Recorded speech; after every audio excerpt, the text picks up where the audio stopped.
واخيرا الكورس اللي الناس مستنياه نزل. كورس ابدأ استثمارك بثقة بقى متاح دلوقتي، ودي اول خطوة حقيقية ممكن تاخدها عشان تبني مستقبلك المالي بأمان. طب انا ليه عملت الكورس ده؟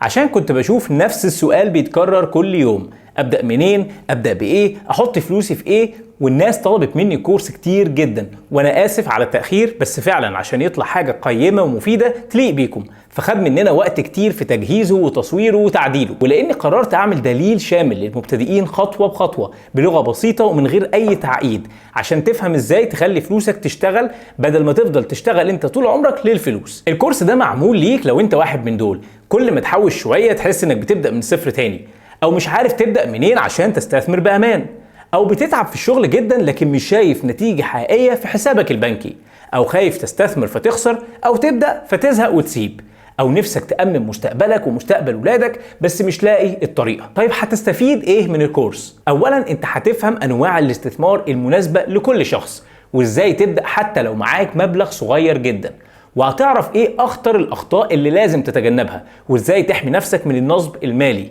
وازاي تحط خطة استثمار حقيقية تناسب دخلك وظروفك وطموحك. والاهم اننا قسمنا الكورس لاربع باقات مختلفة عشان تختار اللي تناسبك. اول واحدة الباقة الاساسية لو لسه بتبدأ ومحتاج خطوة ورا خطوة من غير تعقيد.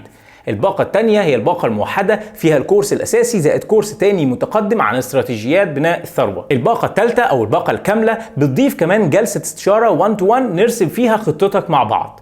الباقة الرابعة أو الباقة الذهبية ودي أقوى حاجة، فيها كل حاجة زائد 3 جلسات متابعة شهرية، متابعة خاصة مني على مدار 3 شهور. والنهارده بمناسبة اللانش أو الإطلاق عاملين خصم 40% لفترة محدودة، يعني بدل ما تدفع السعر الكامل هتدفع بسعر أقل بكتير وتستثمر في نفسك قبل ما السعر يرجع تاني. اكتب كلمة كورس في التعليقات وهيوصلك لينك فيه كل التفاصيل عشان تختار الباقة اللي تناسبك.